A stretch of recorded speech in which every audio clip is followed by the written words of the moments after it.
चेतावनी, रजाग्राफी की सभी रिपोर्ट्स तथ्य, खबरों और सबूतों पर आधारित होती हैं। हर रिपोर्ट के अंदर सबूत दिया जाता है। भारतीय संविधान के साथ साथ यूट्यूब के नियमों का भी पालन किया जाता है। इसलिए रजाग्राफी के खिलाफ चलाए जाने वाले किसी भी प्रोपेगेंडा में ना फंसे। सावधान रहें, समझदार बने।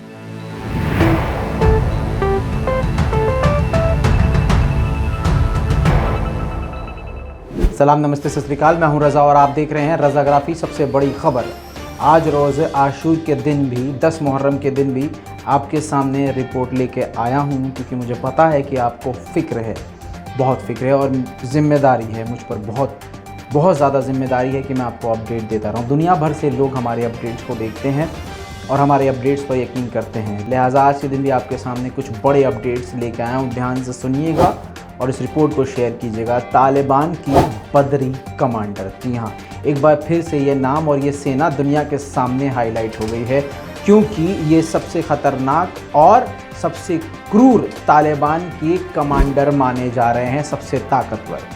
ना ये कुर्ते पजामे में है, ना ये शलवार कमीज़ में है, ये बिल्कुल अमरीकी फ़ौज की तरह ख़तरनाक सैनिक हैं। अमरीकी फ़ौज से भी एडवांस दिखने वाले और ख़तरनाक सैनिक हैं। दोस्तों, इन कमांडर्स और इन सैनिकों के बारे में अपडेट सबसे बड़ा ये है कि यही कमांडर तालिबान के लीडर्स की रक्षा करेंगे और यही कमांडर्स तालिबान के नए राष्ट्रपति की रक्षा करेंगे। इतना ही नहीं, इन कमांडर्स को काबुल भी रवाना कर दिया गया है और इनकी तैनाती के लिए प्रक्रिया भी शुरू हो चुकी है। दोस्तों, इसी के बीच एक और सबसे बड़ी खबर आई है कि तालिबान के प्रवक्ता ने ऐलान कर दिया है, यानी तालिबान ने ऐलान कर दिया है कि अफ़गानिस्तान में लोकतंत्र नहीं होगा, वहाँ पर शरिया कानून होगा। इसी वजह से वहाँ पर लोग इधर उधर भाग रहे हैं, क्योंकि जिन महिलाओं ने कभी हिजाब नहीं किया, दुपट्टा नहीं ओढ़ा या नकाब नहीं पहना, उनको अचानक से ये सब कुछ फॉलो करना पड़ेगा। तो रिपोर्ट के अनुसार कहा जा रहा है कई लोग इन सब चीज़ों से भाग रहे हैं। कई लोगों का कहना है कि तालिबान के डर की वजह से भाग रहे हैं।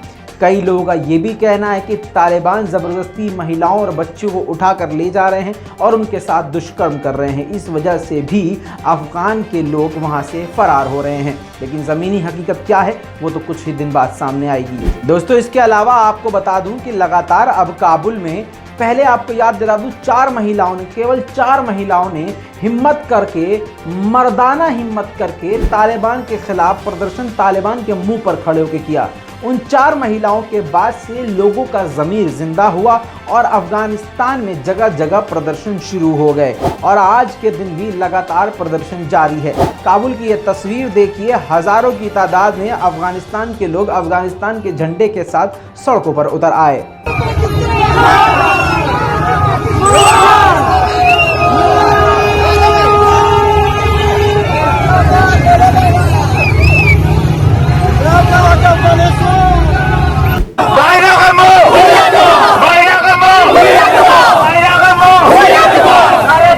दोस्तों, आपको एक और ख़तरनाक फुटेज दिखाना चाहता हूं। यूएस मिलिट्री जो है यहाँ पर, कहाँ पर, काबुल के एयरपोर्ट पर गोलियां चलाती हुई नज़र आ रही है। बता दूं आपको, बहुत सारे प्रोपेगेंडा तालिबान के खिलाफ भी रन हो रहे हैं और मतलब तालिबान को सपोर्ट करने वाले अमेरिका के खिलाफ प्रोपेगेंडा कर रहे हैं और अमेरिका को सपोर्ट करने वाले तालिबान के खिलाफ लोग अपना एजेंडा चला रहे हैं। लेकिन आप इसमें अगर ध्यान से देखेंगे तो यूएस मिलिट्री काबुल में मौजूद है और काबुल के एयरपोर्ट पर यूएस ने कंट्रोल लिया हुआ है।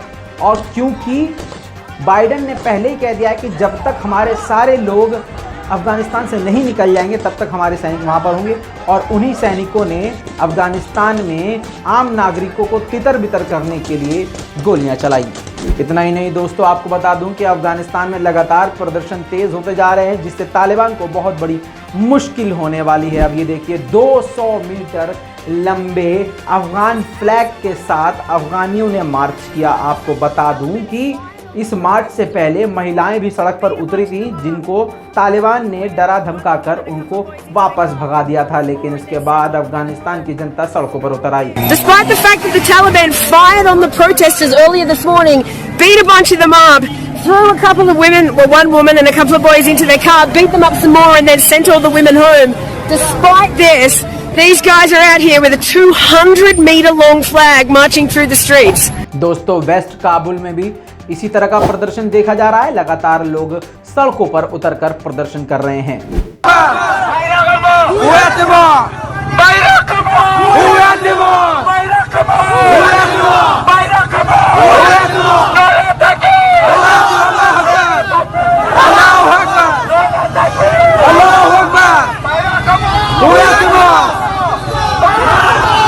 दोस्तों इसके बाद अमरुल्लाह सालेह ने, जो इस वक्त खुद को राष्ट्रपति घोषित कर चुके हैं, उन्होंने बहुत बड़ी धमकी पाकिस्तान को दे दी है। सीधा चुनौती पाकिस्तान को यह है कि अफगानिस्तान को न पाकिस्तान खा सकता है न तालिबान खा सकता है। उनके लड़ाकू तैयार हैं और वो मरते दम तक तालिबान का सामना करेंगे।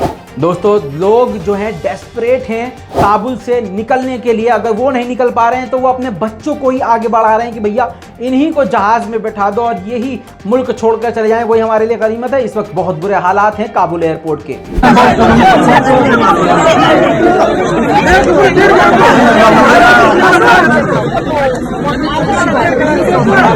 इसके अलावा आपको बता दूं कि जो पार्लर्स के बाहर, मॉल्स के बाहर जो नॉर्मल तस्वीरें भी लगी हुई थी जिसमें लड़कियों के मॉडल्स के फेस दिख रहे थे, उनको पेंट करते हुए तालिबान के लोग नजर आए हैं, जिससे साबित होता है कि तालिबान किसी भी हालत में लोकतंत्र नहीं आने देगा और उनका जो अपना कानून है, जो शरिया कानून है, उसको लागू करके मानेगा। दोस्तों ऐसा नहीं है कि सिर्फ अमरीकी ही फायरिंग कर रहे हैं। अब आपको ये तस्वीर जो दिखा रहा हूं इसमें आप ये देखिए ध्यान से कि तालिबानी काबुल एयरपोर्ट पर आम नागरिकों को धक्का देकर पीछे कर रहे हैं और संटियों से मार रहे हैं, धारदार हथियारों से भी मार रहे हैं। ऐसी कई सारी तस्वीरें हमारे पास हैं, लेकिन हम आपको कम से कम ये तस्वीरें दिखा रहे हैं।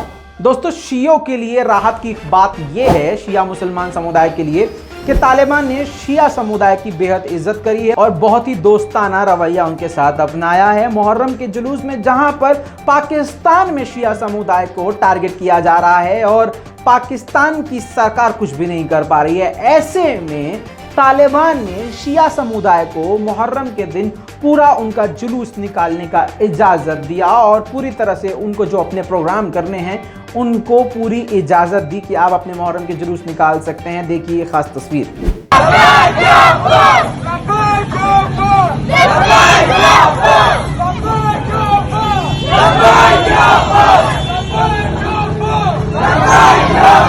दोस्तों आपको बता दूं कि तालिबान के बड़े लीडर जो इंटरनेशनल लेवल पर कतर दोहा में मीटिंग में मौजूद थे, वो कंधार पहुंच गए और उन्होंने अपने सभी तालिबानी साथियों से मुलाकात करी।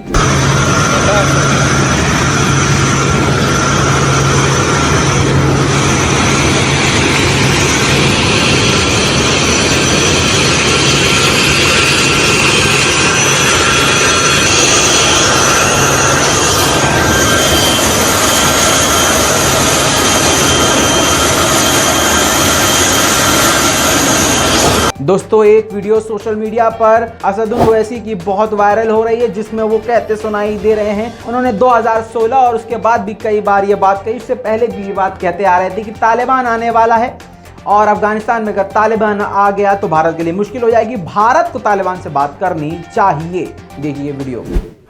मैंने 2016 में पार्लियामेंट में कहा था कि तालिबान से बात करो तो बीजेपी वाले उठ के गड़बड़ करें। तुम बोल रहे तालिबान से बात करना, मैंने कहा हाँ बात करो, तालिबान आने वाली है, तुम नहीं हरा सकते तालिबान को। आज क्या हुआ, अमेरिका झक मराकर तालिबान से एग्रीमेंट करता है कि हम छोड़ के जाएंगे अफगानिस्तान को, तुम आके बैठना कुर्सी पे। प्रधानमंत्री, तालिबान को अफगानिस्तान में होम मिनिस्ट्री और एक्सटर्नल अफेयर्स मिनिस्ट्री दी गई है, वजीर आजम। अब तालिबान अफगानिस्तान की गड़बड़ की वजह से पूरी पाकिस्तान की फौज अफगानिस्तान के बॉर्डर पर थी। अब ये माहिदे के बाद पाकिस्तान की फौज कहां जाएंगी प्राइम मिनिस्टर? मैं 2016 में 15-16 में पार्लियामेंट में कहा था कि बात करो तालिबान से, ताल्लुकात कायम करो, दरवाजे खोलो। अब आप जाकर बैठ के देख रहे एग्रीमेंट साइन होता हुआ।